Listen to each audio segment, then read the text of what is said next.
Curse of the Creative, the radio promotions podcast from the people at Ultimate Media, the people that bought you such iconic radio promotions as The Iceman and BritBox, where we made people watch 24 hours of TV consecutively in a very hot and sweaty box in the middle of summer.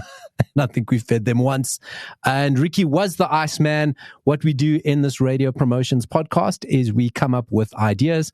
We have 2 minutes to pitch them, and the rest of the team gets to flight, park, or flush it. If I've timed my release schedule right, this episode will be promoted in March.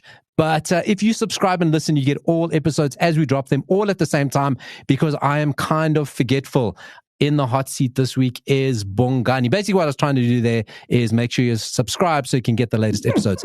In the hot seat right now is Bongani. The last we heard from him with the radio promotion is he wanted to date someone who had a very big hose pipe. Let's see what he has for us this week. All right, well, let's take this love thing back to its roots.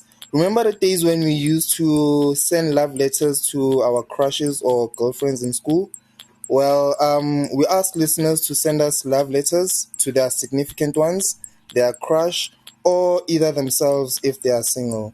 And during breakfast show, lunch show, and drive show, we take 2 letters that will be read on each show.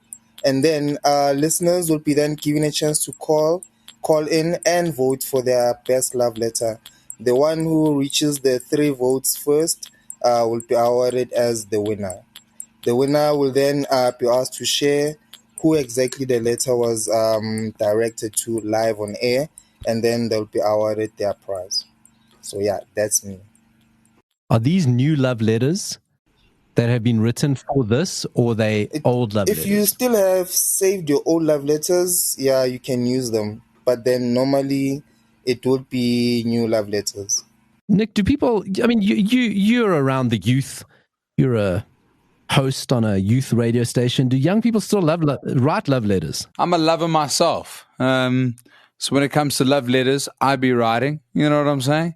I love it. I think this is very cool. Like in terms of like an entry mechanic to then get to like, you know, you could scale it to like a proposal. You could scale it to like a first date, claiming love for people live on air. I love this.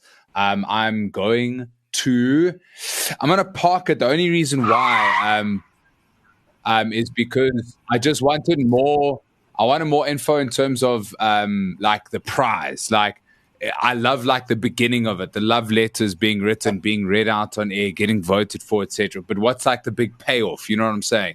Like, are we sending these people on like a trip? Are we getting them on a hot air balloon? Are we giving like imagine this for like an engagement ring? You know? Or, you know what I mean?